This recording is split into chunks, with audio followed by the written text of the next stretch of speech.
There is a constant uphill battle on the road to freedom. Some students and teachers have walked this difficult road. Siti Aisha came to this country and our campus after facing challenges in her home country of Malaysia.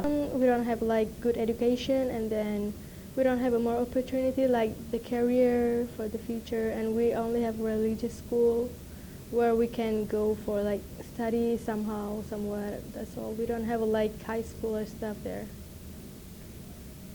Malaysia performed in the bottom quarter on the World Student Performance Assessment, also known as the PISA test. Unlike high school in the United States, Malaysian schools do not have teaching requirements, and each school chooses what they want to teach.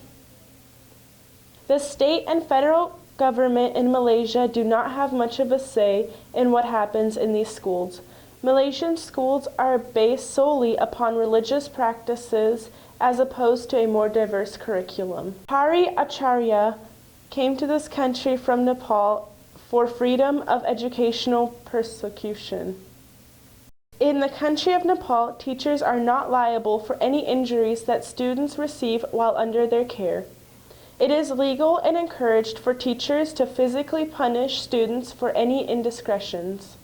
In my country, it wasn't like here. If we did something wrong, we would just get punished instead of warnings and everything. ESL teacher Muhammad Kuder was a former UN worker and translator for the Marines. Kuder, being an ESL teacher, works with students of many different cultures. He himself has experienced much of what these students have faced on this difficult road to freedom.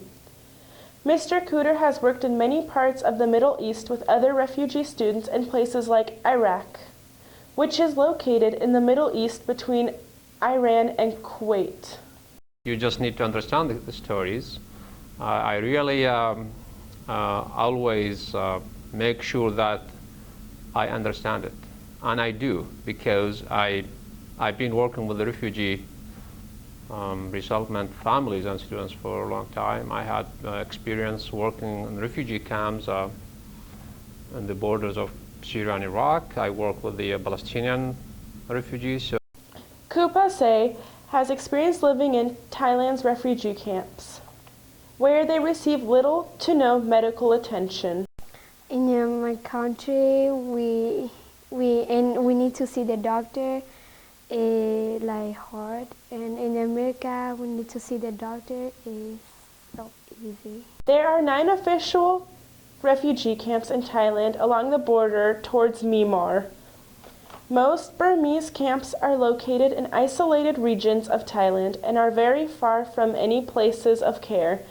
There is some health care provided in the camps, but still many diseases spread, such as malaria, dengue fever, and tuberculosis.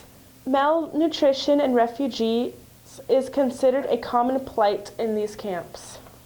When you translate a language, you really translate cultures.